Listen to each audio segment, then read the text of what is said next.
F-rank adventurer finds the supreme S-rank goddess and gains epic powers. If you dig my recaps, don't forget to subscribe and smash that notification bell. Somewhere in a dungeon in Japan, Kaito Takagi was using his store-bought insecticides to hunt slimes, a common practice in his daily life. As he coldly executed each of these gelatinous monsters, he holstered his poison cans like a gunslinger in the Wild West. After 2 years of this routine on the first floor of the dungeon, Kaito had just completed his 999th slime kill. Despite feeling useless for only annihilating walking jellies, he didn't get discouraged and promised to finish off the 1,000th enemy to end the day on a high note. As he walked, security cameras followed his steps and analyzed his stats, which were never anything remarkable. Suddenly, he came face to face with a golden slime in the middle of the path, seeing it as the perfect opportunity to complete his 1,000 victories in style against this special kind. As always, the slime destroyer approached the creature and sprayed the insecticide, but this one was much more agile than he was used to, dodging the spray with the reflexes of a fly. Kaito didn't give up and pulled out his repellent gun, this time hitting the target, which fell stiff to the ground, or rather limp. Despite the achievement, the young man noticed that even this rare monster didn't give much XP, but at least he could take its magic core in hopes of fetching a good price. Upon picking up the item, he saw the image of a mythological creature drawn on what appeared to be a gold-plated card. Examining the object's description, Kaito realized it was a Valkyrie named Sylphie, getting excited at the thought of finally obtaining a legendary servant card. Looking around to make sure no one saw him pick up the card, he quickly searched the internet for information about the Valkyrie, but there was nothing in the database about her. If he wasn't mistaken, the only thing Kaito knew was that these women were demigoddesses from some mythology, which was enough for him to deduce that this item had some interesting value. Whether the card was valuable or not, the young man had no intention of giving it to anyone. Exiting the dungeon through Gate 6, he saw adventurers heading out in their powerful armor and weapons, and wondered if he'd ever get the chance to use such high-level gear. If he sold the rare card for a good price, maybe he could stroll around with a legendary flaming sword or a diamond-coated shield. With that in mind, he went to the Caverns Trading Center to sell the common slime cores he had collected. With 3 in hand, considering each was worth 500, he was offered only 1,500 yen, equivalent to $10. Playing the innocent boy, he asked the clerk how much it would be worth if he sold a rare servant card, and she said that such an item was worth about 1 billion yen overseas. Hearing this, the kid spiraled into a crazy obsession, unable to stop repeating that amount as he wandered around in a daze. After storing his belongings and leaving, he looked like a zombie, muttering the same thing until he reached the exit of the establishment, where he conducted his expeditions, the dungeon and resort, still under the watchful eyes of security cameras. The next day, on the establishment's 4-year anniversary, he was still on the same track as the day before, and this time his friends heard what he was saying and asked what this 1 billion talk was about. Trying to deflect the issue, Kaito turned to Shinji and Hayato and heard that they had obtained explorer passports and could enjoy the anniversary event's attractions for free. Later on the way home, Kaito remembered that he was only on level 3, but his friends could return and explore the dungeons to find something interesting. However, the two wanted to stay away from that kind of adventure for now. Recently, they had descended to level 2 and underestimated the goblins, thinking defeating those monsters would be easier than taking candy from a baby, but they got a merciless beating from one of those creatures. After that, they decided it was better to enjoy a light amusement park rather than get thrashed for nothing. As for Kaito, they found it curious that he had been killing slimes non-stop for 2 years, so Kaito explained that he didn't go to the dungeon just for that, but didn't delve into the matter. Upon reaching his street, walking along the sidewalk at night, Kaito was recognized by a girl from her bedroom window who seemed happy to see him passing by. The next day, a quiz show host asked how many years it had been since the dungeons appeared, and a contestant hit the button to answer that it had been 13 years, the correct response. During the meal, Kaito's parents emphasized that he needed to work but shouldn't forget to study. However, all he could think about was that card and what would happen if he somehow summon the Valkyrie. If he did, maybe he could go to the more difficult levels of the dungeons, but if he sold the card, he could buy his dream equipment plus a mansion with a pool and a private dungeon next to a home theater. This cruel dilemma hammered so much in the boy's head that he could hardly sleep, to the point of going to school the next day without rest. At least the nosy girl Katsuragi left home at the same time as him, so they bumped into each other. Seizing the moment, she asked where he went last night since she saw him returning home, so he said he was at an all-boys meeting with Shinji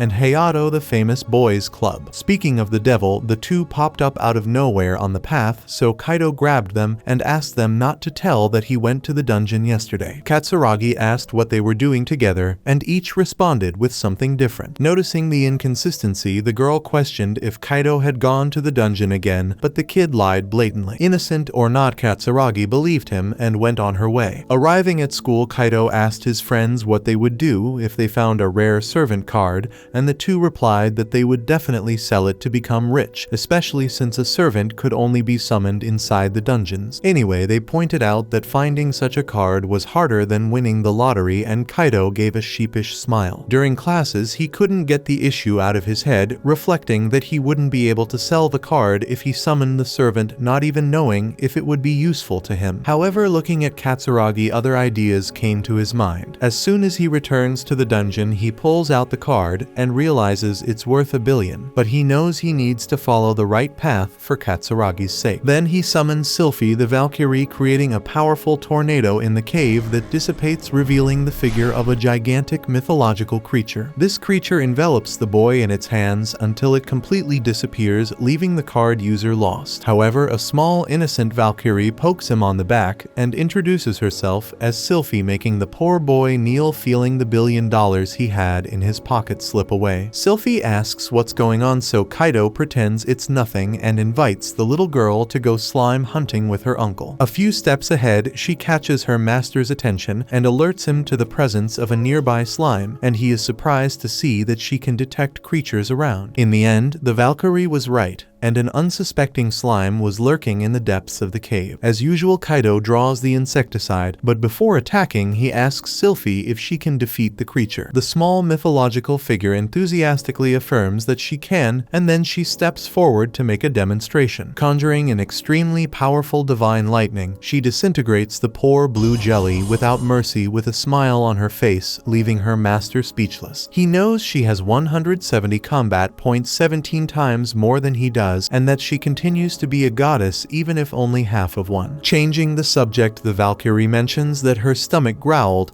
and looks directly at the defeated creature's magic core. Kaito asks if she wants to eat the core, and she nods. Kaito had read somewhere that servants were fed with this substance, so he lets her eat it. As expected, the girl thanks him enthusiastically for replenishing her energy and calls her master to face another slime she detected, but he asks her to take a break. From what he observed, Sylphie gets hungry when she fights and needs to feed on the magic cores she gets, but since it's the only valuable thing in a slime, he would end up with nothing because he would have to feed the girl. In that case, he would run out of money for the insecticide, so he thinks of a plan and asks the servant to find new slimes. By doing so, he maintains his usual strategy of killing the creatures with the repellent, just having Sylphie detect their presence without expending energy in the fight. With that, he levels up to 4 and celebrates, plus his combat points go up by 2 points. Sylphie enthusiastically congratulates her master until he notices that he earned the title of Slime Exterminator, increasing his stats by 50% when facing a monster of that species. Obviously, this dampened the boy's excitement because being enhanced against a slime is like having 2 slippers to kill an ant instead of just 1. Sylphie tries to console her master, saying that having new skills is great and highlighting how incredible it is that he achieved that, and Kaito thinks it's nice of her to be like that, but something still bothers him deeply. The girl asks what it is, but he says it's nothing much. Then he announces that he will stop exploring the dungeon for today. Making a sad face, Sylphie asks if she will be summoned again, and he promises she will, which relieves the girl. Then he pulls out the card to return Sylphie inside. At the sales counter, Kaito impresses the employee with the amount of magic cores he collected in just 1 day of expedition, and he says he was lucky to find a bunch of slimes slimes at once. The woman believes him and emphasizes that he broke the record for slimes hunted in a single day and announces a value of 15,000 yen in exchange for all the items he collected. At night back home, Kaito Takagi still couldn't sleep in bed this time, reflecting on how powerful the Valkyrie actually is. With her, perhaps he can really go to the second floor,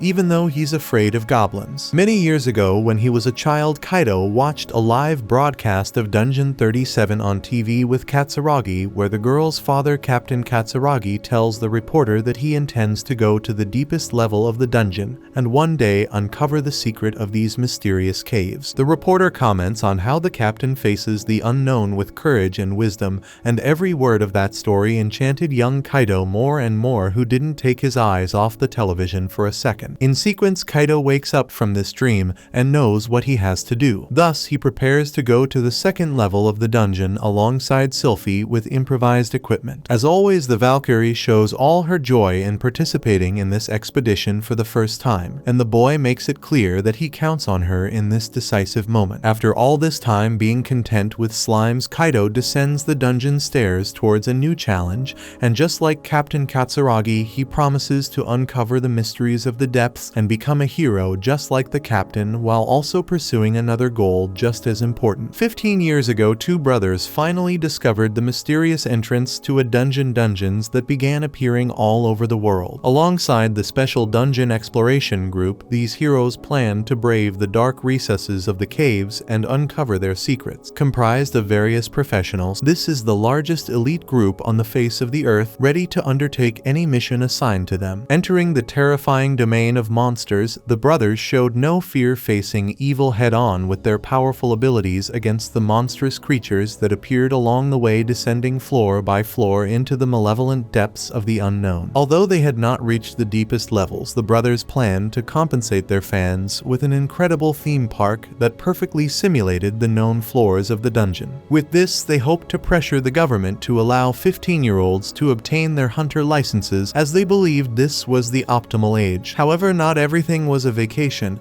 and as the brothers progressed, the challenges increased drastically. Eventually, the young explorer couldn't withstand the cardboard dragon and ended up dying, but not before expressing his love for his little sister, who despaired at this dramatic moment. Determined, the girl promised to defy the laws of nature and bring her brother back to life with a super antidote. She then expelled the liquid into her mouth and pulled the boy close to pass the potion to his mouth in this incredible episode of Dungeon Love Story. Back to reality, Kaito Takagi didn't have the same vigor as the series brothers, and thus he grew tired and trembled with fear at the second floor of the dungeon. To offer her usual support, Sylphie held the boy's hand and calmed him down. Continuing the journey, the Valkyrie warned of a goblin around the corner, but given Kaito's bad experience with such creatures, he turned back and miraculously caught his breath as he sped away. However, the image of Captain Katsuragi flashed in his mind, causing him to slap his face to face the challenge and become a protagonist once and for all. Thus, even while stuttering and with a swollen face, he drew his wooden sword and promised to defeat the fearsome goblin. Turning the corner, there was the goblin napping. So Kaito handed the responsibility to the Valkyrie, who attempted a divine lightning strike. However, the boy stepped in front of her after realizing he needed to do this himself, but accepted her help if things got tough. He struck first with his sword, but missed, leaving an opening for a counterattack. Quickly, Kaito raised his shield and blocked the opponent's charge, and they contested the space shoulder to shoulder. Showing strength, he didn't know he had the boy knocked down the goblin and struck confidently, but the monster grabbed the sword and disarmed the adventurer. With no other choice, he drew his insecticide and sprayed it in the creature's eye, momentarily blinding it. After this brilliant strategy, Kaito retrieved his main weapon and went back on the offensive, stumbling along the way and luckily thrusting the sword into the goblin's belly, defeating it. In victory, the young boy couldn't contain his emotion and shed tears of joy for finally defeating his arch-enemy, while Sylphie celebrated her master's triumph enthusiastically. Additionally, Kaito leveled up and gained the provisional title of Goblin Exterminator, granted to those who had defeated a creature of that race and overcome the fear of dying against it, ensuring a 10% bonus to stats when facing that monster again. Since this victory was by luck, the effect is only provisional and weaker than the original. Kaito didn't know whether to be happy or feel humiliated by the system's accusation, but he didn't want to dwell on sadness at this moment, because intentionally funny or not, he killed a goblin,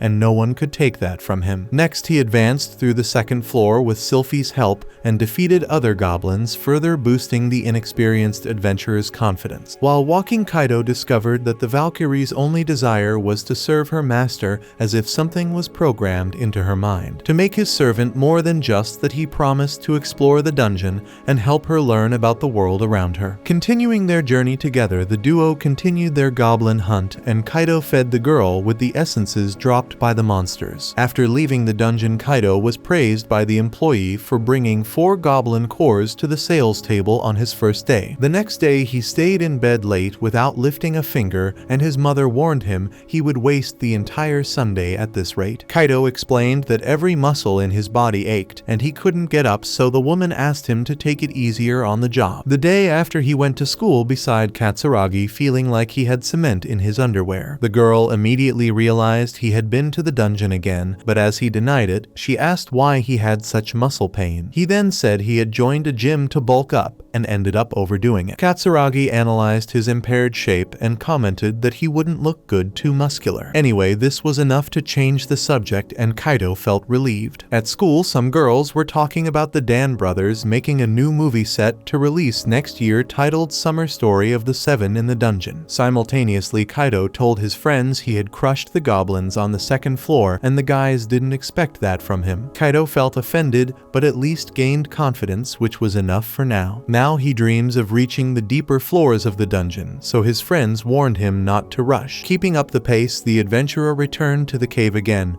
and explored an untouched corner of the second floor. As on the previous day, the cycle repeated, and they defeated the goblins that appeared, leaving Takeo exhausted for the next day. As time passed, he gradually improved his equipment, such as buying a tungsten bar to make his hunting more effective. When he arrived at school, the kid was a total deadweight, which increasingly bothered Katsuragi. Nonetheless, he didn't give up on his goal and kept returning to the dungeon daily. After much effort, he finally reached level 10, and amid Sylphie's enthusiastic applause, he was awarded the Divine Blessing, a title given to those loved by deities and similar beings. The bonus from the statistics increases as the user levels up, and the rate of this increase will depend on the love of that deity. In light of this, Kaito Takagi realizes he has gained an overpowered ability and celebrates his rise to prominence like never before. With this, he bows to Sylphie, the only deity he knows, and says that all this is thanks to her. Holding the young Valkyrie's hand, he hopes to rely on her even more from now on, and this is exactly the girl's wish, to be there for whatever her master needs. The way Kaito expressed himself enchanted the girl, who becomes even happier to discover some deeper feelings from that young man, so she states it is wonderful to have him as her master. Next, they encounter a glowing skeleton on their path, so Kaito questions if this glow is the effect of the divine blessing, or if the enemy is a rare monster. To defeat it, the two repeat a strategy that had been working well. The Valkyrie summons the Maiden's Wall, a magical shield that keeps the enemy at a distance, then Kaito delivers the final blow. However, this time, the tungsten bar can't handle the skeleton's hardness and causes no damage, so the boy asks the Valkyrie to use her divine lightning, annihilating the creature instantly. When the essence drops, Kaito is frustrated to discover that it has nothing special, even though the skeleton was rare, except for being a red stone, a color he didn't have before in this type of item. Behind him, Sylphie already wants to devour the stone, and upon receiving her meal, she jumps for joy, eating the best thing she has ever tasted. Later, upon leaving the dungeon, the staff member tells him that the red essence is worth 2 million yen, making the poor boy die of regret. At night, all he can think about is the 2 million that went up in smoke, or rather into Sylphie's stomach. As a consolation, he convinces himself that the Valkyrie deserved a tastier meal after all she had done for him. Speaking of which, he wonders whether he should descend to the third floor,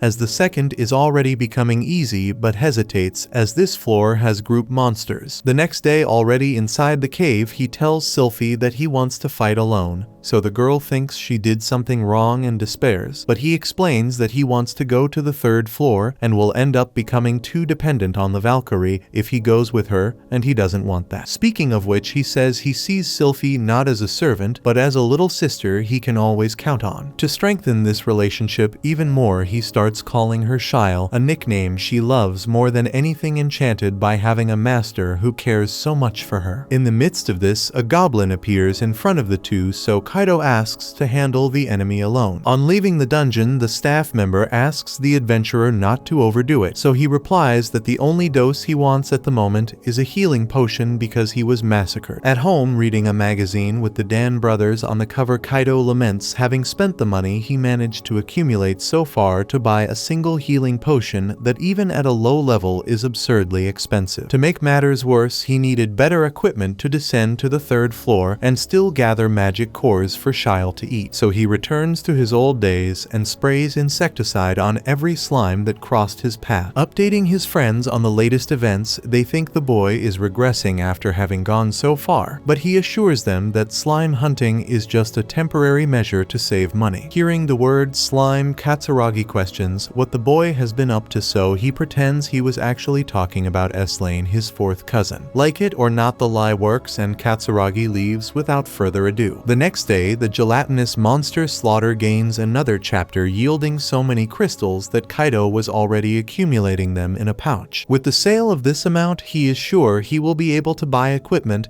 and some cores will still be left for Shile's nourishment. That said, the Valkyrie senses a strange presence near them, so they investigate until they discover it was a silver slime lurking in the dungeon. Without wasting time, Kaito attacks the creature with his insecticide, but as it escaped, Shyle finishes the job with her lightning. Upon picking up the dropped item, Kaito was all smiles because in his hand was a new servant card, this time a Viscount level demon named Lucilia. Behind the boy, Shyle can't hide a pang of jealousy. Anyway, Kaito was worried about summoning a demon and causing some problem for himself, like being cursed or possessed. However, looking at Shyle, he thinks about the dream. It must be to summon a deity and a demon at the same time. With this in mind, he chooses to go this route and conjures the card's power, generating a great fire tornado that dissipates and reveals the demonic figure of Lucilia. The demon, who was in a non-physical state, passes through Kaito, who welcomes his newest servant with open arms. Within a few seconds, the summoned one appears in her younger form. To clear any doubts, Kaito asks the girl's name, and she confirms she is Lucilia, a demon of Viscount level. The young man expected something different when he saw the card's image, so he kneels and questions where his horned muse went. With no patience for his outburst, Lucilia comments that his master doesn't seem very trustworthy or intelligent. Shyle asks the little demon not to speak that way about the master, explaining that demons act impulsively, not out of malice. Taking advantage of the moment, the demon looks the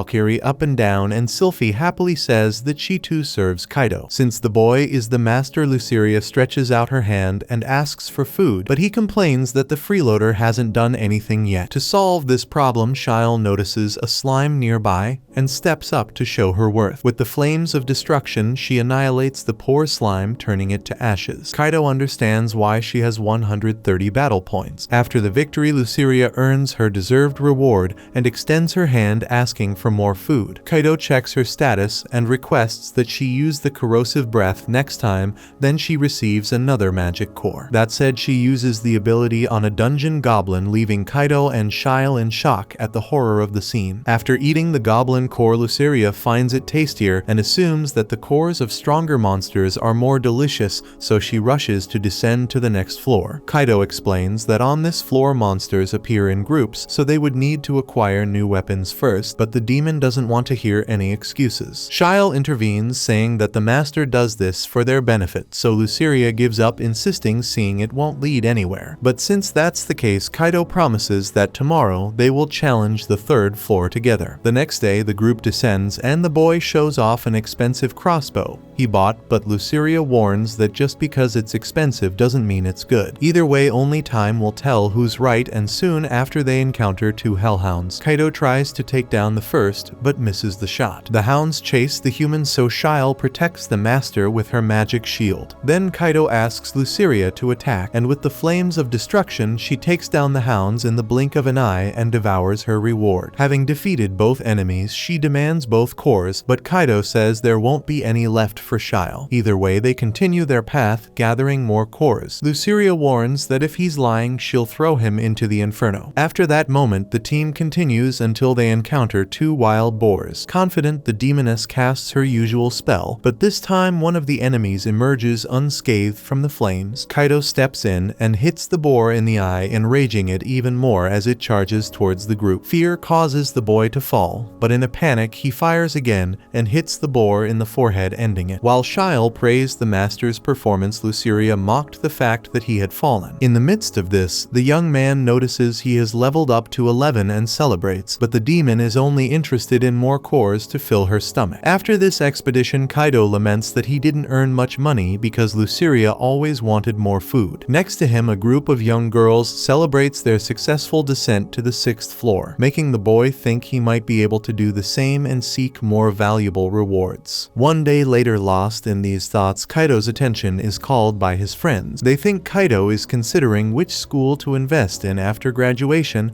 as this is the main concern of any serious student, until Katsuragi joins the conversation thinking this is the topic. To avoid embarrassment, Kaito pretends he was thinking about that exact subject, but gets flustered when the girl asks which school he chose. He throws the question back at her, and she says she would like to go to the Aoka Institute. He takes the opportunity to pretend he wants to go there too, cheering up his friend as they've always been together since kindergarten. At that moment, a friend calls Haruka to help organize some papers, so the girl leaves. Back on the 3rd floor of the dungeon, Luceria continued to decimate the opponents in front of her, always eager to devour each core that dropped from her victories. With divine lightning, Shile didn't lag behind in terms of strength, and the demon's corrosive breath remained useful in battle despite not being visually pleasant for others. Anyway, the master kept feeding his pupils with Luceria, always asking for more. On one of these occasions, Shile looks strangely at Kaito, who notices but says nothing. As her colleague got more and more food, the Valkyrie maintained that look, so the boy decides to ask what's going on. She pretends nothing is wrong, but reflecting on it in the bath, the boy realizes it was as if she were avoiding him. On TV, the Dan siblings girl did not accept how a newcomer treated her brother, so she decided to settle the differences in a duel. Kaito begins to imagine what it would be like if his two pupils decided to do the same, and thinking about it causes the young man to despair, having no idea what he would do if the situation reached that extreme. The next day, the poor guy has huge dark circles under his eyes, and Katsuragi already imagines what happened when they meet on their way to school, so she offers to help. Kaito lies, saying that Shinji and Hayato have befriended completely different girls, and the quieter girl doesn't seem to like the bolder one, so he wonders how to make everyone get along. Katsuragi advises him to ask the person directly instead of making assumptions, and Kaito relates this advice to the Shile situation. So when he returns to the dungeon, he summons only Shile to talk to her. Getting straight to the point, he asks if the Valkyrie likes Luceria, and she replies that she found her colleague a bit intimidating at first, but she said she didn't mean any harm. Therefore, Shile considers Luceria a kind girl and adores her. So the master asks if there's any other problem, because he cares a lot about the Valkyrie and doesn't want her to be unhappy by his side. With that, Shile spills the beans and says that the master is nice to Luceria all the time and wishes he would be that way with her too. She argues that the demon gets way more cores than she does. Before Luceria arrived, the Valkyrie felt much closer to the master. In other words, she wants Kaito to talk to her more. Realizing this, the boy understands that even these mythical creatures can feel jealous. Anyway, he promises to give the same number of magic cores to both of them and to talk more with Sylphie. Putting his promise into action, after their first victory of the day, both girls get the same portion, and Kaito praises the Valkyrie's participation. The demon isn't happy about this, as the master has never praised her for anything, so he does the same for the other girl to balance things out again. Next, after defeating another wild boar, Shile levels up, which increases her stats and grants her 2 more spells. Kaito praises the girl, and this time even Luceria concedes and gives her some credit. To show off her increased strength, Shile uses divine lightning on 3 hellhounds at once, defeating them all. As for Maiden's Wall, its duration was increased. Luceria offers to finish off the boar, but Kaito himself decides to practice his aim. When it comes to the reward, Kaito gives the 2 cores to Shile, leaving Luceria outraged because she didn't help in the battle only because the master didn't let her. On top of that, Shile admits that she's not satisfied with just 2 and asks asks for one more. Leaving the dungeon, Kaito laments the fact that the Valkyrie's appetite has grown along with her level. The woman who handles the exchanges notices that the boy has been bringing in fewer cores, which makes him even more irate. In these moments of difficulty, it's time to return to basics. With that in mind, Kaito goes after the slimes. After defeating the 25th one, Luceria asks to help out, but he replies that he won't be able to accumulate anything if the demon gets involved. Since that's the case, she says she shouldn't even be summoned, to which Shyle eagerly comments that would be great because she could cheer for her master without being interrupted. Kaito uses this to teach Luceria that he's only able to do all this because he has the support of both of them, and this phrase touches her in some way, even though she doesn't like to admit it. Later, the nosy woman comments that the adventurer has only been bringing slime cores, and he responds that he decided to reminisce about the old days. She mentions that Kaito must be ready to descend to the 4th floor. When he gets home, he researches stronger equipment on the internet to reach this more challenging floor and finds a full carbon nanotube suit, but it costs 5,000 yen. As he needs a lot of money, Kaito returns to the dungeon and finds a metallic blue slime, a special monster also related to the divine blessing ability. Wasting no time, he summons the girls to deal with the creature, and the two seem to be getting along better after what the master said about needing both of their support. Working as a team, they defeat the slime. Kaito is eager to grab his dropped servant card and rushes to the slime's loot. However, when he gets there, there's a magic orb which can turn him into a mage. There's no way he intends to sell the orb, so he throws it on the ground and activates its components, generating a mana layer that envelops the user and triggers a reaction in his body. Checking his menu, Kaito Takagi notes that he gained the water ball ability and gets excited about his new talent. To test the spell, Kaito approaches a hellhound and asks Shyle to open her magic shield. If he can't defeat the enemy, he asks Luceria to intervene with the flames of destruction. With the strategy set, the Valkyrie activates the Maiden's Wall, giving the master comfort to experiment with the water ball on the dog, but the attack simply doesn't cause any damage. Thus, Luceria solves the problem once and for all, while Kaito wonders if that was really magic. To console the master, Shyle says the magic will improve over time, while Luceria comments that the guy will never have to get out of bed to drink water again. Hearing this, he lowers his head and realizes it would have been better to sell the orb. At night, he goes alone to the park near the school to lament, and coincidentally Katsuragi was nearby. She asks what's wrong with him, and distracted, the boy replies that it's the magic. Realizing the mistake, he tries to correct it by saying he was talking about the movie The Magic Girl because he saw it and it wasn't what he expected. The girl argues that this movie got great reviews, so Kaito changes the subject and asks to walk her home. On the way, he thanks her for the advice about asking the person directly instead of assuming, because thanks to that he solved his problem. With that, Katsuragi replies that the problem was with him after all. The boy insists it was an issue with Shinji and Hayato, but the girl says goodbye and goes inside. Inside, she shows her frustration with the conversation, while Kaito begins to suspect that even she is jealous. The next day, the adventurer returns to the dungeon,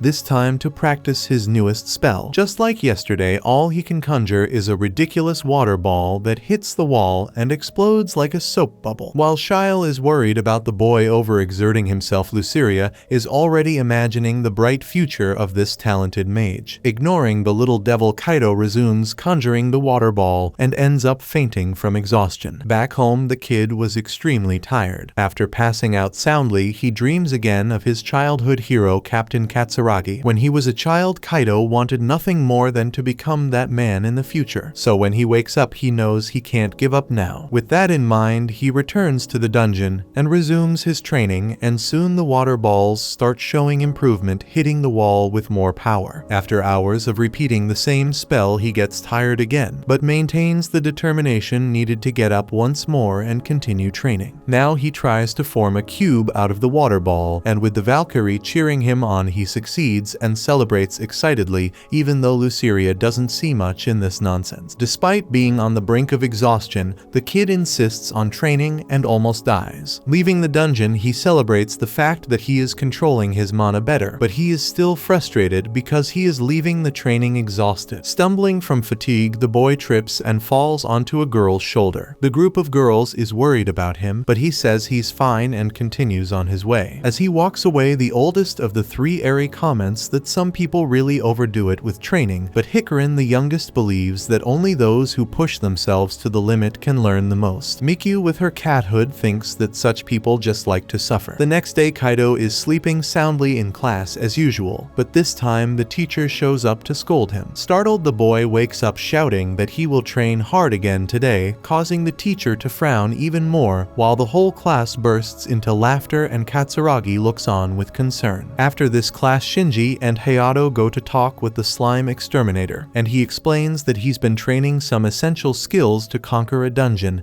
even though he ends up tired every single day, which is why he spends every class counting sheep. As expected, Katsuragi butts into the conversation to ask once again if Kaido is going to the dungeon, as she had been listening in. He lies, saying he was actually talking about a crazy dance move he's been practicing. Hearing this, Katsuragi asks him to show her the move one day and leaves. Later there, he is again sending out water balls. This time, he shoots the spell straight into a goblin's mouth, suffocating the creature to death. Shyle praises the master's brilliant strategy, and Luceria mocks him for finally using his head for something useful. However, despite the effort, Kaido can no longer gain experience points from killing monsters on the third floor, so he needs to go deeper if he wants to truly level up. With that, he calls on the girls to descend to the fourth floor, also because he might have saved enough money to buy that cool outfit he found online. Sure enough, he returns to the cave wearing his new armor, despite the young demon thinking it's the ugliest thing ever. Kaido complains that it was very expensive, but at least Shyle really liked the outfit as expected. The master argues that this beauty has carbon nanotubes capable of protecting every part of the body despite the material being thin and still hurting him. Not believing what she heard, Luceria asks what the point of this thing is. He explains that, for example, if a sharp arrow flies toward him, he would certainly die, but with this armor he can withstand the lethal damage. Additionally, it came with a bracelet that makes his spells stronger, at least that's what the product description said in the store. Shyle notes that buying such armor is cool, but the little devil thinks her master should have tested it before buying. With less patience, he explains that you can't do that when you buy online. Then he pulls a lotion from his pocket to show another advantage of the combo, but Luceria was already dragging Shyle away from there. With the conversation over, they head to the fourth floor, and the Valkyrie senses a presence that gives her chills. Taking a look at what it was, there stood her worst nightmare, a gigantic cockroach. So the child's first reaction was to cast a divine lightning, while her friend joins the massacre by throwing flames of destruction at the insect. After killing the monster and running away in panic, Kaido is left behind. Hearing footsteps approaching them, the girls prepare their spells to smash another giant insect, but this time it was their poor master. Immediately, Shyle starts crying while Luceria complains that he just stood there watching them fight alone. To make up for his mistake, the master shows the magical cores to the girls to absorb, and despite her usual drama, Luceria's stomach growls and she gives in to lunch. However, the taste was awful, so the two pupils were not very motivated to work in exchange for that horrible core. After the meal, Kaido wants to move on to the fifth floor, but first he wants to know if there are any monsters nearby. Shyle warns that there are two coming from one direction, so the human discovers through the system that they are the Madman and Sandman. Without wasting time, he shoots an arrow at one of them, but the projectile passes through the muddy creature's body without causing any injuries. After repeating the shot against the other enemy, Kaido sees the same effect happening, putting his physical integrity at risk with a counterattack. Then Shyle steps in with the Maiden's Wall and saves the master. From what he could see, physical attacks don't work against this type of monster, so Luceria does the basics and unleashes the flames of destruction on the opponents. After the victory, Kaido again offers the horrendous cores to the girls, but this time they refuse. Faced with this, Kaido decides to go home after a day with little success, as they didn't find many monsters. Speaking of which, he asks Shyle if she senses any presence,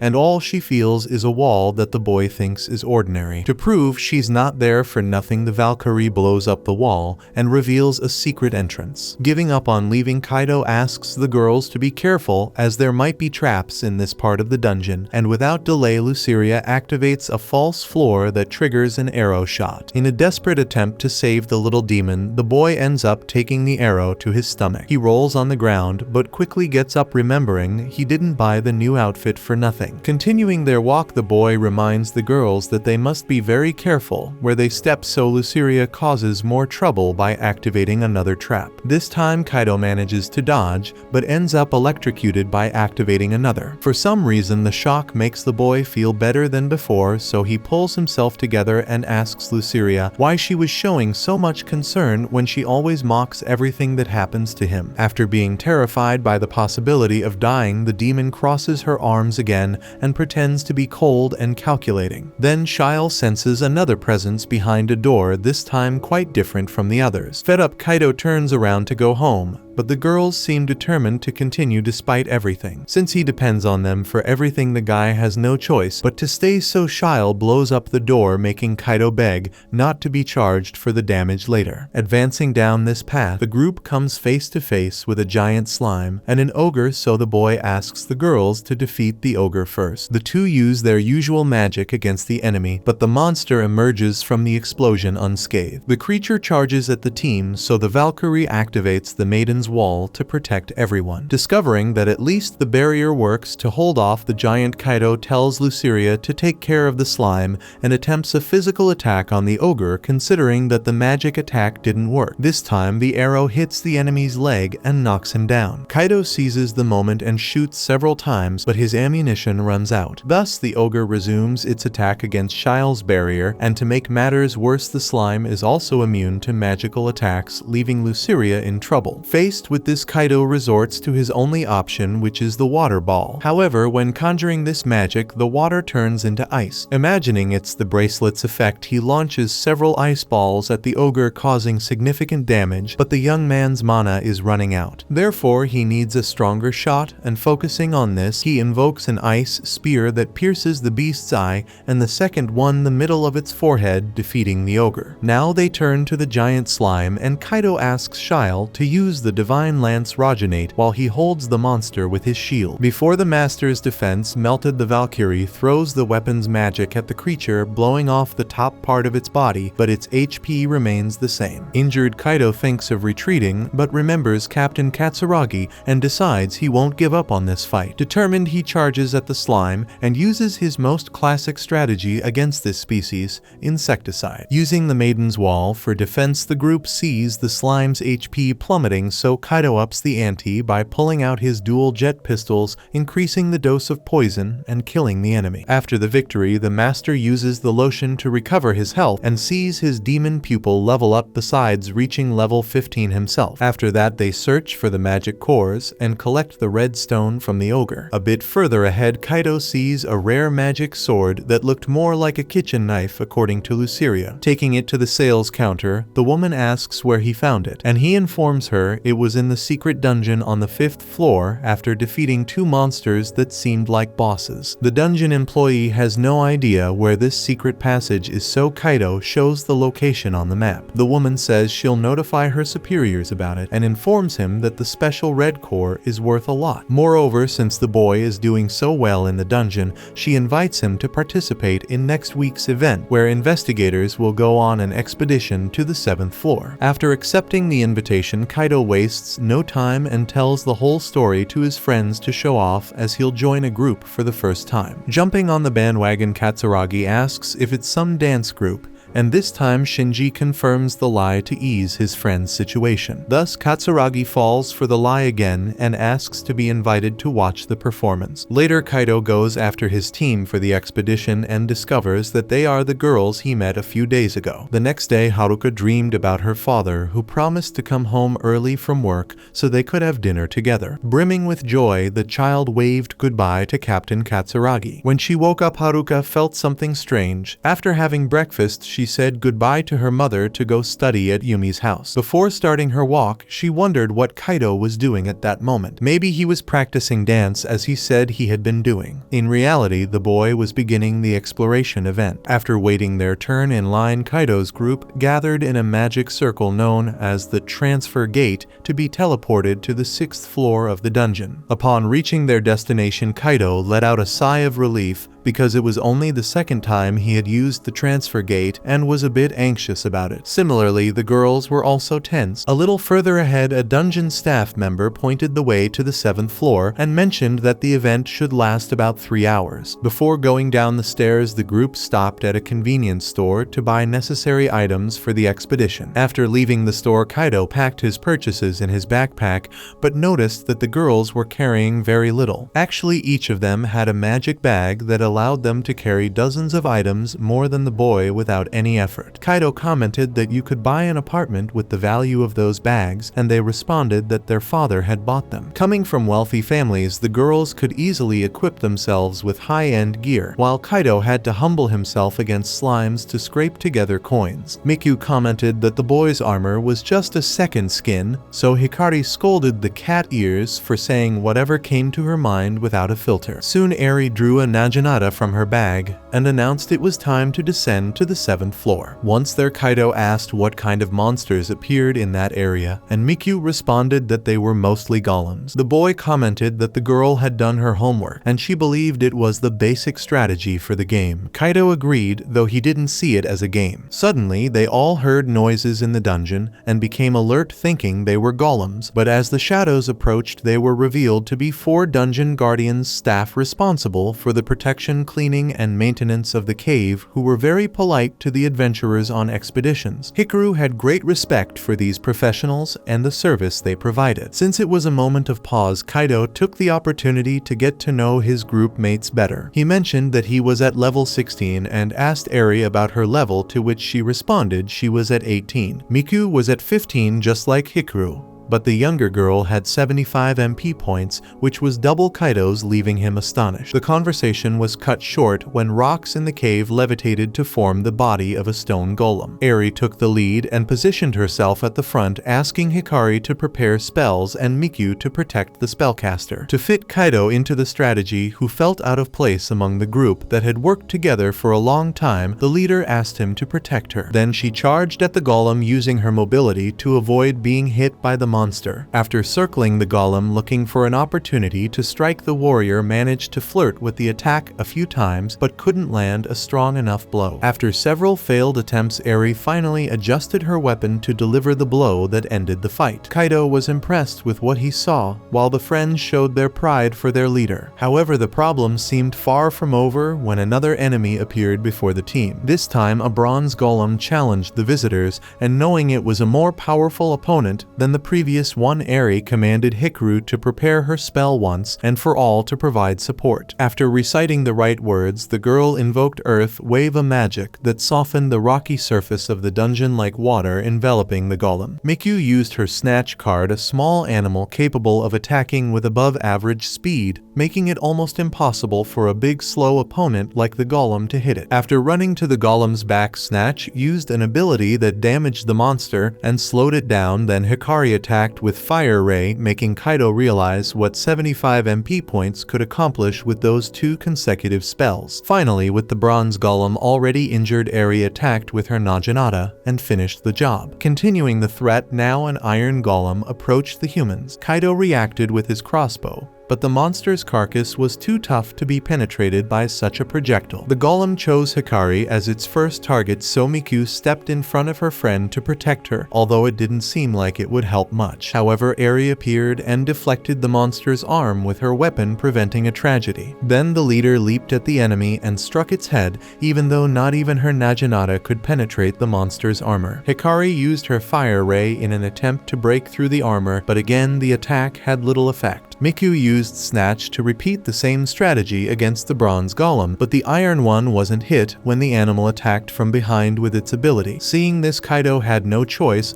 but to invoke Shile and Luceria, so he reached into his pocket for his cards. In the meantime, he dropped the magic sword Baltzard, which according to his internet research was capable of causing the imagined damage when attacking. Whether true or not, the boy intended to put it to the test before invoking his cards. With Baltzard in hand, he imagined his enemy being defeated with one strike and hoped it would work. For his strategy to succeed, he asked Hikari to cast her Earth Wave, which she did. Then he asked Eri to keep the golem distracted. With that done, he went to the iron golem's back and pierced its carcass with a magic sword, defeating the enemy. From then on, Kaito looked at Baltzard differently after the great feat. Later, the group gathers for tea, and the girls can't help but point out the impressive item the boy is holding. Additionally, Miku mentions that Snatch liked the boy, and he is surprised by this, especially since he has never seen a carbuncle before. This is because servants are not registered by the dungeon cameras according to Snatch's master. Kaito didn't know this,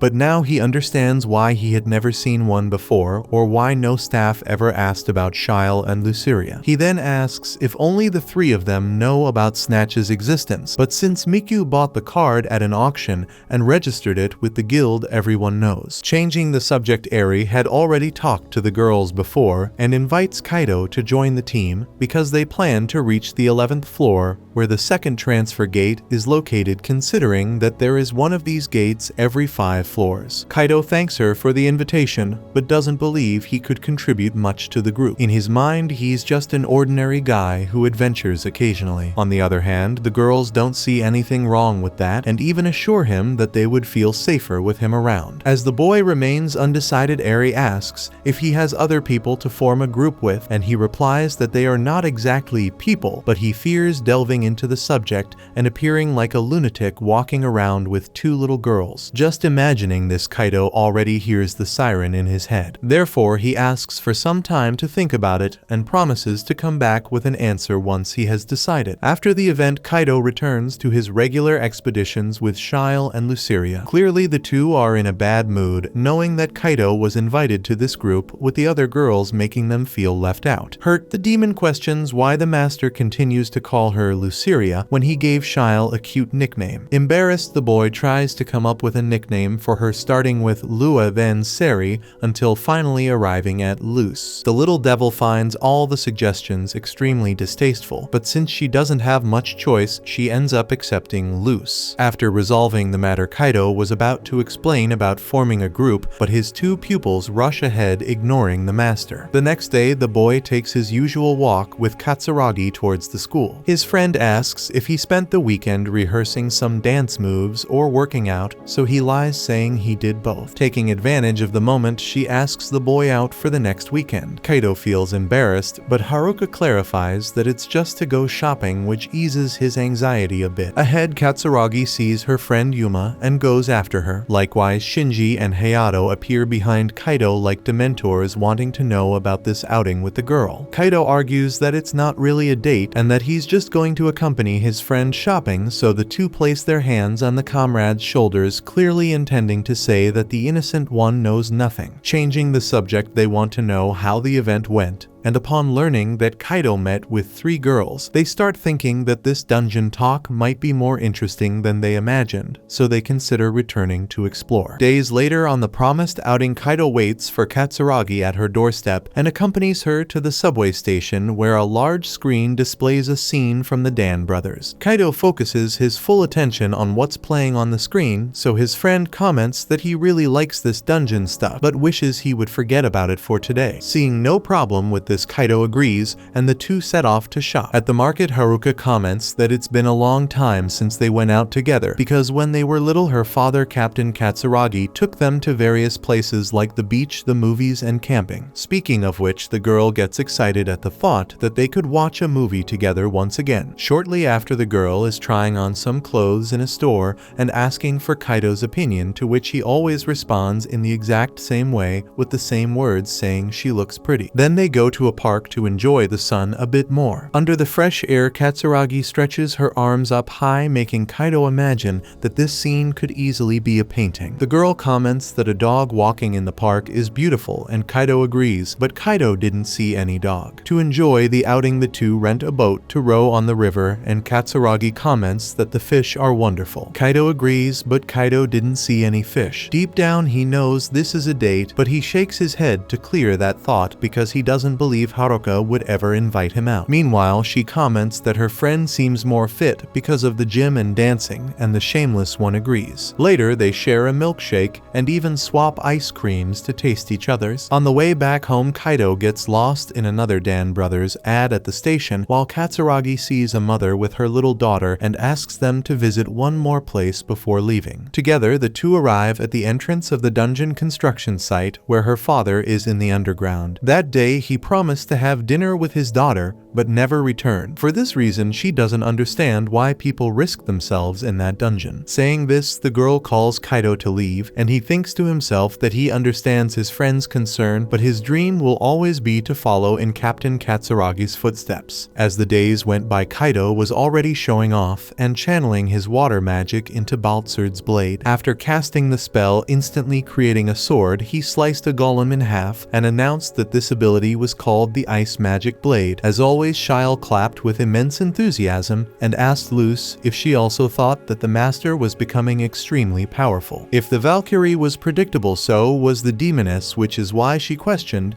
if there was some girl the boy was trying to impress with all these moves. Shyle took the bait and with tears in her eyes asked if the master was going to replace them with the three girls. Before Kaito could respond, Shyle apologized if she wasn't doing enough and promised to do everything to surpass her limits, but the boy wasn't dissatisfied with them. The problem was that he couldn't justify himself. Luce accused the poor guy of discarding them just because they ate magic cores like they were chocolate. Seeing that he was at risk of dying right then and there, Kaito decided to give up on the other group and promised to keep things as they always were. However, Shyle wanted the girls to join the group if her master wanted, because she would support any decision he made. Luceria sighed and gave up trying to control the situation as long as she could keep devouring magic cores. Anyway, Shyle would love to know why Kaito wanted to invite those girls to the group, and he replied that he hoped to evolve alongside them. Moreover, if he didn't become stronger, the boy feared being abandoned by his two servants because they were extremely powerful. Shyle lightened the mood by emphasizing that she was proud of her master's efforts, so Kaito felt secure forming the group with the humans only on weekends. Once everything was discussed, even though he had the permission of a deity and a demoness, the boy was much more afraid of the three girls, it seemed. So much so that he froze in front of his phone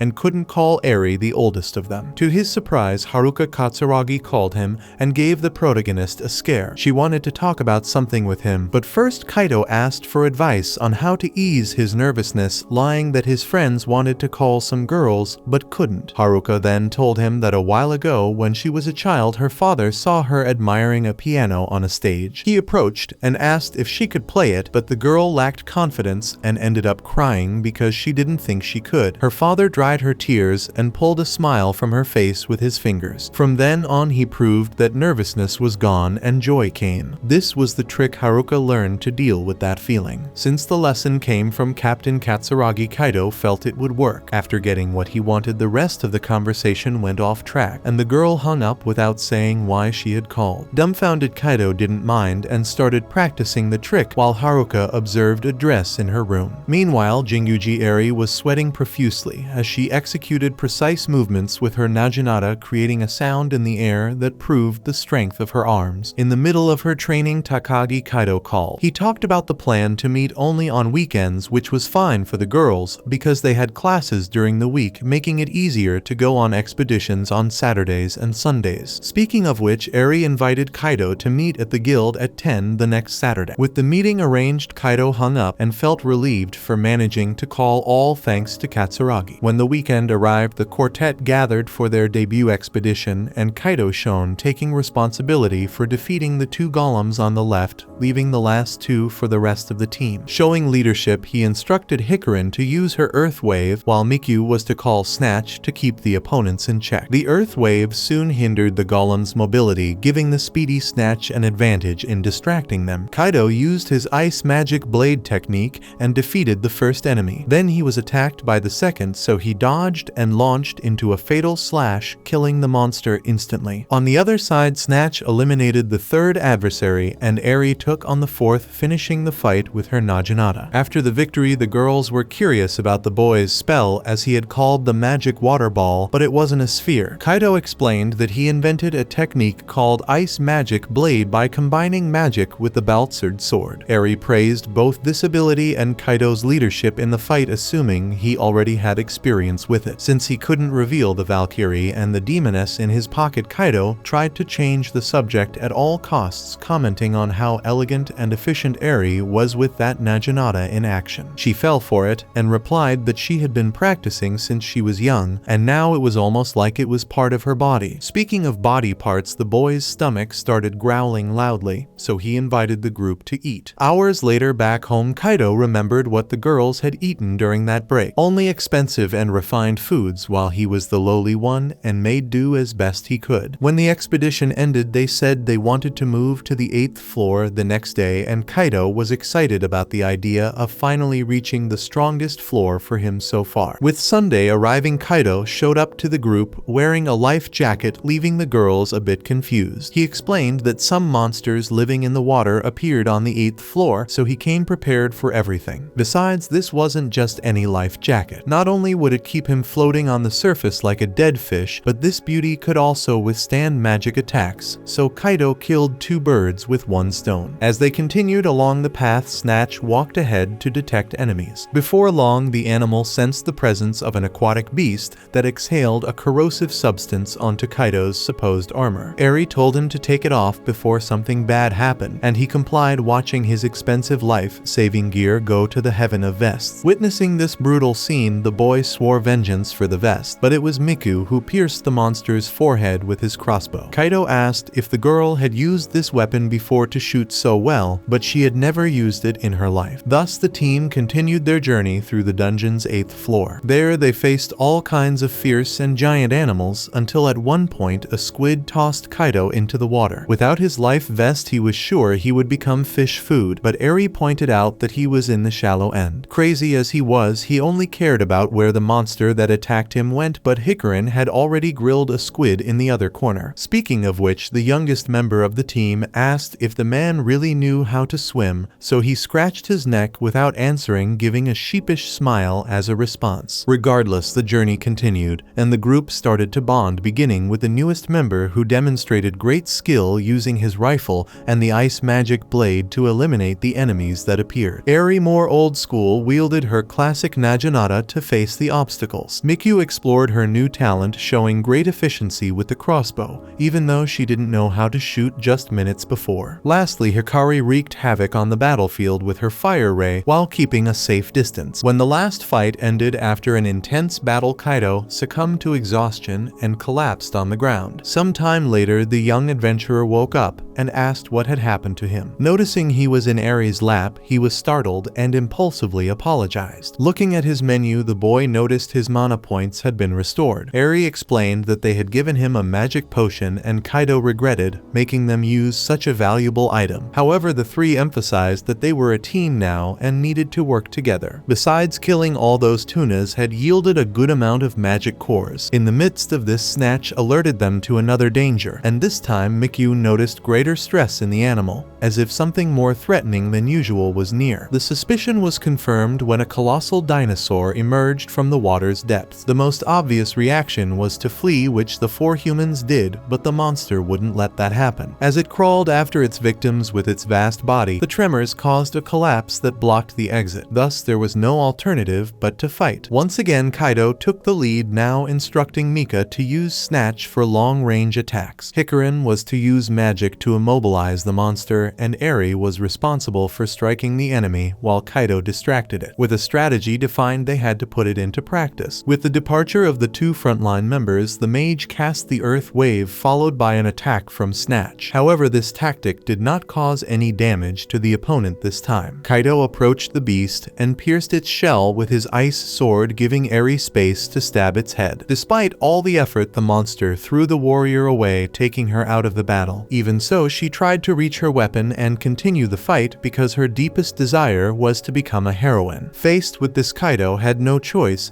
but to invoke his two secret cards, Luceria and Sylphie, who when they appeared in the area promised to make the monster regret attacking their master. The Valkyrie began by launching the divine lightning along with the demoness's flame of destruction. The combination of the two powers resulted in a devastating charge, hitting the dinosaur squarely, ending the conflict. With that done, Shile ran to see how her master was, while Luce confirmed that a woman was indeed involved in this whole story. Miku wasted no time and hugged the Valkyrie in gratitude, while Hikari, more restrained, asked to touch the demon's hair, which she refused at first. The little girl insisted so sweetly that the demonic entity found herself cornered until she allowed it. The human girl got emotional as she rubbed Luceria's silky hair against her face. Before long, the four began to form a bond of friendship and decided to bathe together, which Eri thought was a fantastic idea. They found a place to bathe and further strengthen their bonds. Miku was already calling the Valkyrie Shile, and Hikari managed, using her angelic face, to convince Luceria to let her be called by the nickname too. Eri didn't want to be left behind and asked if she had permission to call the entities the same way. Once she got approval, the team was finally formed, and the older woman stood up in excitement. Meanwhile, Kaito took a much quieter bath with Snatch. Then everyone said their goodbyes and Kaito was left alone with Eri. The boy mentioned what Eri had said when she was thrown by the dinosaur. She was trying to reach her Naginata while stating that she would be a heroine. Jinguji Eri then explained that she had been training since she was little, and her father taught her that it was necessary to become strong to ensure the protection of those she loved and to oppose all injustice. According to him, those who followed this path were called heroes, and since then that's all Eri had wanted to become. Changing the subject, she mentioned that there would be an event over the weekend at her university campus, the Alka Institute, and invited her new friend to attend. Without wasting time, Kaito told his partners about this invitation. Since it was an open event, he could invite someone to go, but they didn't seem interested, so they suggested Haruka, especially since the two had gone out together before. Kaito was terrified of facing such a situation, so his friends gave him a little push and invited Haruka on his behalf. Katsuragi was happy to have been invited, although she had already planned to go since she and Kaito intended to enroll in the same university. Days later, Kaito went to pick up his friend at her house, and she wore the dress he had chosen at that clothing store they had gone to together. The first thing Kaito notices is how beautiful his companion looks. Before stepping out of the house, Haruka bids farewell to her parents and leaves with the boy. Shortly after boarding the train to the campus event, Haruka takes the initiative and asks Kaito to sit closer to her. To start a conversation, she thanks him for the invitation, but the boy reminds her that she would have gone even if he hadn't invited her. That's how the protagonist fell into the girl's trap, as she comments that it's much better for them to go together. Kaito agrees,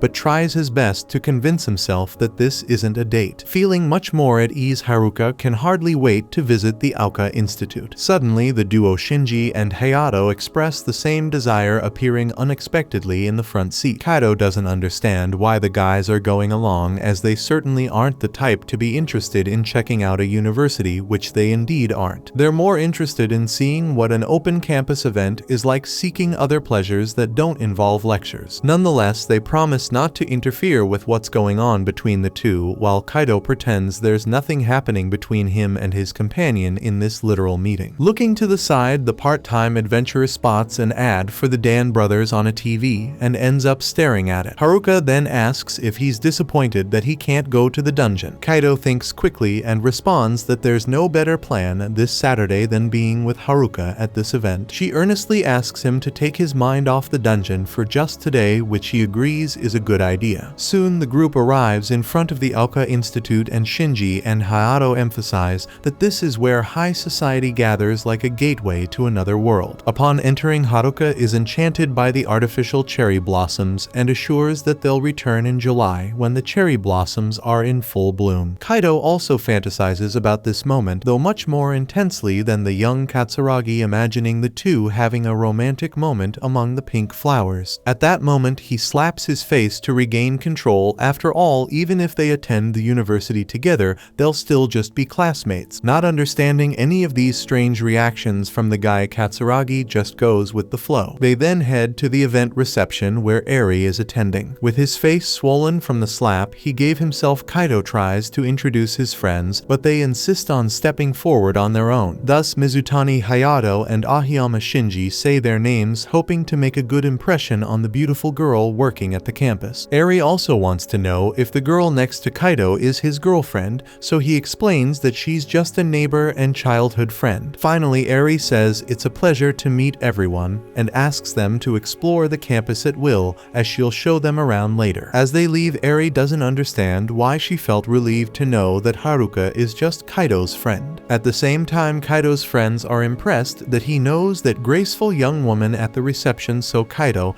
lets slip that he met her in the dungeon. At that moment, there was no more escape. Haruka finally understood once and for all that the boy was sneaking into the dungeon. As if that wasn't enough, he ends up revealing that it was Eri who invited him to the campus event, so Haruka realizes that he and his companion are only together because of that girl, which worsens the situation. Pretending not to feel the blow, Haruka reminds them that today isn't a day to talk about dungeons, while Kaito's friends drag him away under the excuse that they need to use the bathroom. The first thing the two do is envy Kaito for forming a team with the pretty girl from the reception, but putting that aside, they assert that their friend needs to be more careful about what he says around Katsuragi, as she's clearly worried about his dungeon explorations. With the message delivered, the group heads to the auditorium and is fascinated by its size. Haruka points to the digital blackboard where students can watch classes via tablets, and the boys react as if it's alien technology. They then look at the large number of student clubs the institution offers, like bands, tennis, and a film club. Kaito was about to comment on a D on the wall, a first aid mechanism just like in the dungeon, but his friends manage to stop him in time. Speaking of movies, the group passes by the room where cultural festival productions are shown. When they take a break to chat, Shinji is excited about the cleanliness and grandeur of the place, as is Hayato, but both know they have no chance of getting into this college with their grades. Similarly, Kaito knows he's slacking off in school, so he needs to work hard if he wants to get into Aoka with Katsuragi. Regardless, Hayato reminds him that the tuition is very expensive, and Kaito almost replies that he can pay with the money from the dungeon, but covers his mouth just in time. In the next scene, the couple manages to spend some time alone, and feeling the breeze, Haruka hopes to be able to take her class breaks in the same way. Kaito seemed happy until Hikari and Miku appeared after Eiki informed them he was there with friends. Just as they did with the older girl, the pair of pranksters show up just to introduce themselves as charmers, a gesture the girls reciprocate. They also want to know if the girl next to Kaito is his girlfriend, and he explains the same thing he told Eri, leaving Haruka a bit irritated. Since Hikari is in her first year, Kaito wonders if it's too early for her to think about college, but she doesn't want to miss the chance to see one up close while she can. Haruka comments that the two seem quite close to Kaito, although Miku disagrees. Kaito feels the need to explain the origin of this friendship without revealing that it started in the dungeon. Before he could come up with a convincing lie, Miku herself says they met there, so Kaito immediately notices Haruka's icy expression beside him, so cold that it left the boy's skin pale, and Hikari asks if everything is okay. In the meantime, to close the group for good, Eri arrives, inviting everyone to have lunch in the cafeteria on her. When the food arrives at the table, Shinji and Hayato act like they're on a backstage tour of a famous restaurant, taking pictures of the dishes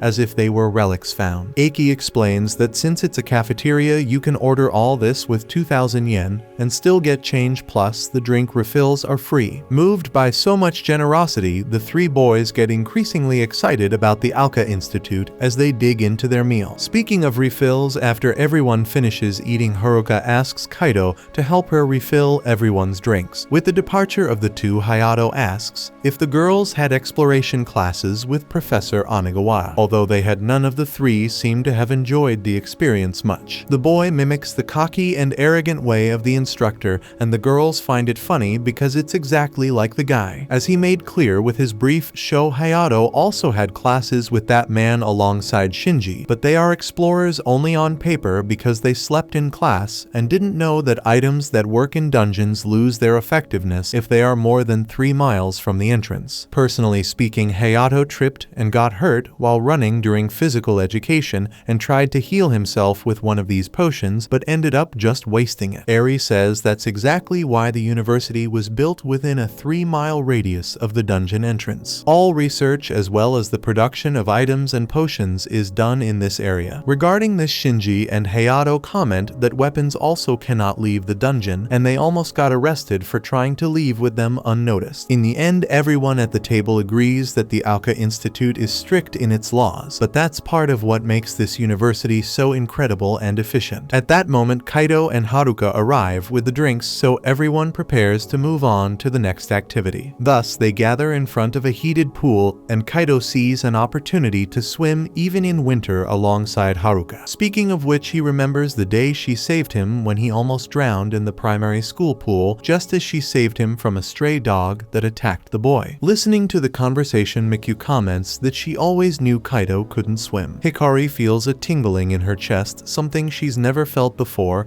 and therefore doesn't know the reason, although she can't take her eyes off Kaito. Next, they visit the institution's 6 tennis courts and soccer field. Descending the stairs, Hikari trips and is saved at the exact moment by Kaito. Because of his dungeon exploration experience, the boy had developed his body enough to make such a move. Seeing that the two have been in the same position for some time, Mikyu asks the boy to put her friend down. Soon after, some guys playing soccer end up kicking the ball in Miku's direction, and once again Kaito steps in to resolve the situation, simply returning the ball into the goal. The guys look at him in awe while he pretends nothing happened. At least Mikyu lowered her guard a bit towards Kaito for having avoided the ball hitting her. At this moment, Eri calls the group to visit the dojo, but upon arriving there, she feels nervous when she realizes she will perform a demonstration of her skills. After taking a deep breath, the warrior executes the moves efficiently and impresses her peers, who watch each well-executed strike attentively until the end when everyone applauds. Seeing Kaito applauding, she realizes she was anxious because that boy was watching, and it seems Haruka noticed a different look from her towards him. In the late afternoon, everyone exchanges contacts and says goodbye. Returning by train, the group that left Aoka comments on how amazing this university is. Hayato asks which girl was Shinji's type the most, and he replies all 3. Agreeing enthusiastically, Hayato suggests they return to exploring since the dungeon has so many pretty girls. Kaito tells the guys to stop talking about this before he loses it, but Hayato goes further and invites his friend to the dungeon as well. When Haruka is okay with this, Kaito calms down a bit, though surprised. At night, accompanying the girl home, he promises to study hard to get into Aoka with her. Happy with this, Haruka asks which of the 3 girls was his type, and the boy plays dumb, pretending he never even noticed any of their faces.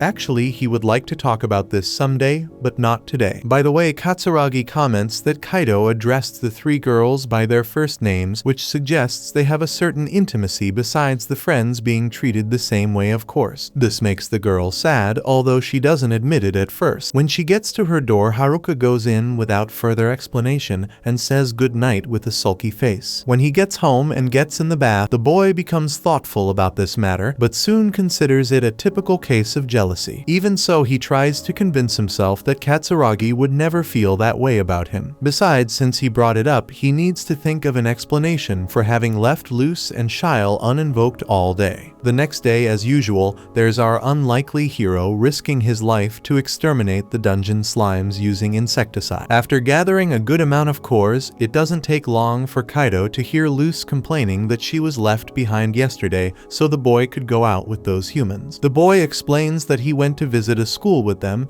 and Luce threatens to accuse him of lying, though she has no idea what a school even is. First, Shile explains that it's a place where humans study, then she shows her sadness at being abandoned by her master, even though she understands that he has a life outside the dungeon. To lighten the mood, Kaito promises to set aside 3 cores for each of them until he notices a strange glow at the back of the cave, revealing a rare slime. Kaito tries to draw the girls' attention to the monster, but they only care about the cores. Not just 3, mind you, but they want 200 at once. Kaito insists on pointing out the approaching creature, so the demon loses her patience and devastates the walking jelly without mercy. Immediately, the 2 turn to the master demanding a reward, so he offers 10 cores to each of them. Finally, both sides come to an understanding, and the little ones calm down with their bellies full. As for the destroyed slime, an item drops after the smoke clears, and Kaito analyzes it to be the Gloves of Reason, an item that grants invisible power at the cost of mana points. Curious to know what this invisible power might be, the boy asks the girls for help in identifying what the heck it is. Despite their efforts, it was hard to tell if the item's abilities were being used, since the very concept of the power is to be invisible. So Kaito gets the idea to use the glove in the direction of the water, hoping to cause a visible impact on it, and that actually happens. Seeing this, he imagines that this ability might even work on humans, but doubts it would be useful against monsters. Luz thinks it's not even worth trying, but Kaito insists and comes up with an idea in his head, considering that if he combines this glove with another ability, something interesting might happen. With this in mind, he strikes with his sword using the glove, and the slash cuts through the air, splitting part of the water below him. Moreover, a small block of ice formed during the attack, leaving Kaito proud of the techniques he's been developing. At that moment, the three girls in his group show up in the dungeon, causing Luz and Shile to immediately scowl for obvious reasons. Eri invites the boy to delve into the more difficult levels of the dungeon,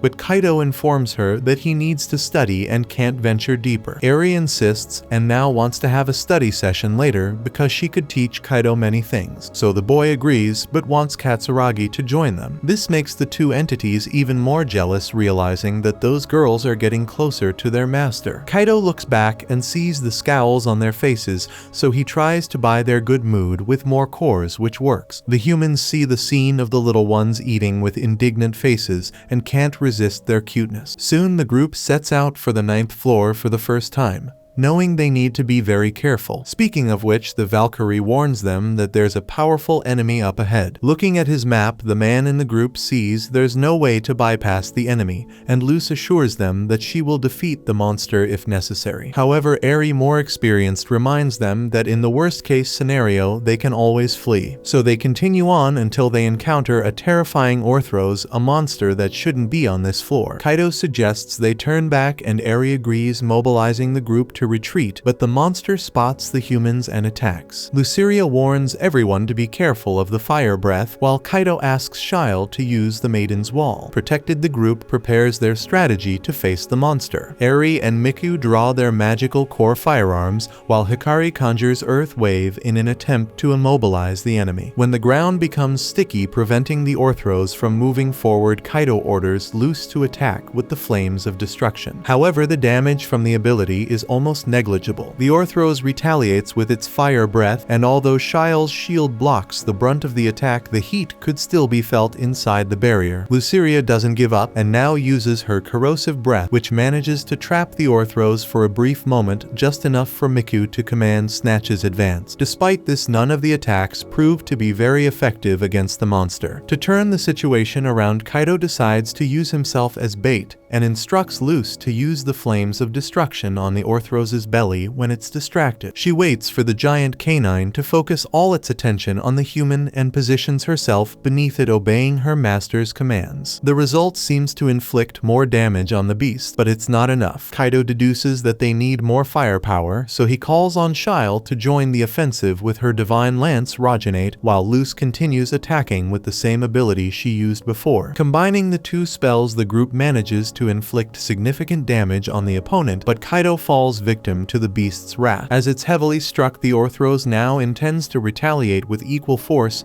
and nearly steps on the boy. Eri and Miku react with their firearms, while Kaito gets the idea to throw a water ball into the Orthros' mouth. This ability doesn't produce any decisive result, but the combined efforts of all the group's members attacking intensely as a team subdue the Orthros to the point where it can barely fight back. After a relentless sequence of attacks, Kaito finishes the battle with his new long-range slashing technique. With their victory, everyone is excited and eager to continue the exploration. However, the girls are exhausted from all the challenges and need some rest before proceeding with the journey. Luz questions what an Orthros was doing there, while the Valkyrie senses the presence of someone even more powerful. Suddenly, from the depths of the cave, a nearly human voice emerges, stating that the monster was merely a dog easily defeated. As the voice spoke, the creature revealed itself from the shadows, and upon seeing those those ears, horns, wings, and skin tone, Luceria had no doubts it was a demon. Once again, the group doesn't understand what a creature like this is doing on a level so close to the surface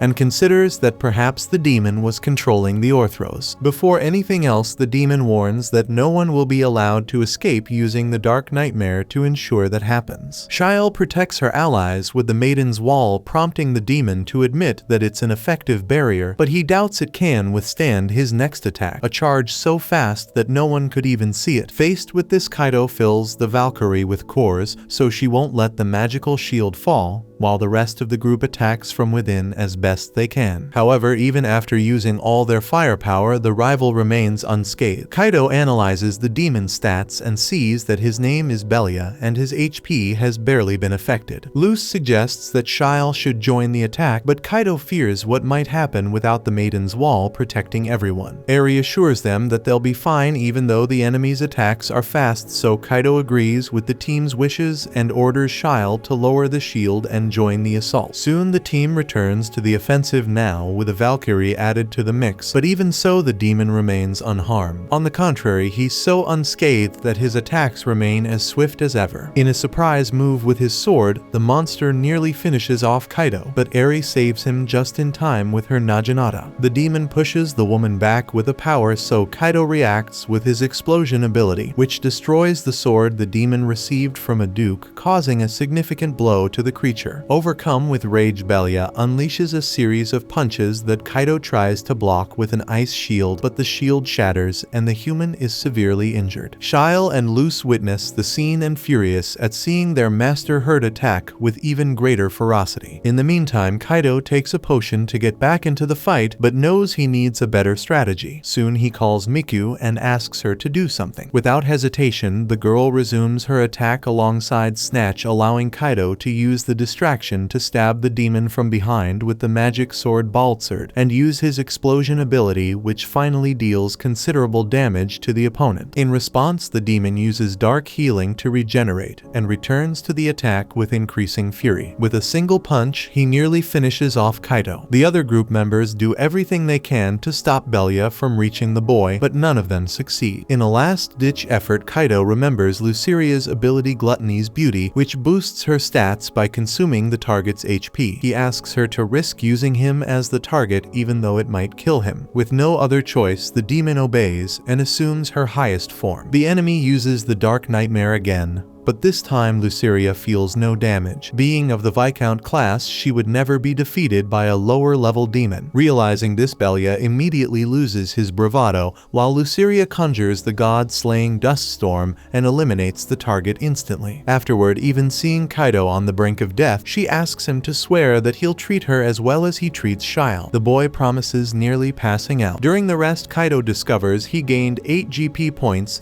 and a new skill, Pain Resistance, after enduring so much from the Gluttony's Beauty. With that, Luce promises to take it slower next time, causing the boy to despair. Besides him, the 3 human members of the team also leveled up, so everyone celebrates the great victory together. Then, of course, it's time to check the spoils. Kaito eyes the Orthros magic core, the largest he's ever seen, but the best part is that the demon Belia dropped a servant card. Luceria wants the boy to sell the card because she doesn't want the company of such a weak demon, but Kaito ignores her tantrum and summons the item. In seconds, a little horned brat was swearing eternal loyalty to his master. Since his level was nullified, his size and strength are even smaller than before. With that, Kaito asks for a return of the product, and the little demon nearly cries from the rejection. In the dungeon company's shower, Kaito laments his wasted effort, while Belia massages his boss's back, trying to convince him to keep him. When it's time to sell the Orthros magic core, the dungeon employee can hardly believe those young people defeated such a powerful monster, especially since they encountered this beast on the 9th floor, which shouldn't have happened. For this reason, she plans to send a team to investigate. Nevertheless, she's willing to pay 24 million yen for the core, which is almost $200,000. Losing his mind at hearing that amount, Kaito impulsively asks to split the amount into 4, but the girls don't care about the money since they were born with silver spoons in their mouths, so they want the boy to keep it all. He insists on dividing it as the monster was defeated by the group, so the employee provides the documentation for Kaito to declare income tax. Thus, after defeating the dungeon dog, the protagonist now faces the tax man. Once everything is settled, the group gathers to eat a fruit dessert and explain to Kaito how to avoid tax evasion and be a model citizen. By the end of the afternoon, everyone is proud of what they accomplished today, and Eri comments that Kaito has a knack for attracting special things. Considering that he already got 3 servant cards, he thinks about it for a moment but quickly concludes no. If you're enjoying this journey, don't forget to hit that like button. Your support helps motivate me to keep bringing you each episode. Subscribe and turn on notifications so you never miss an update. See you in the next episode.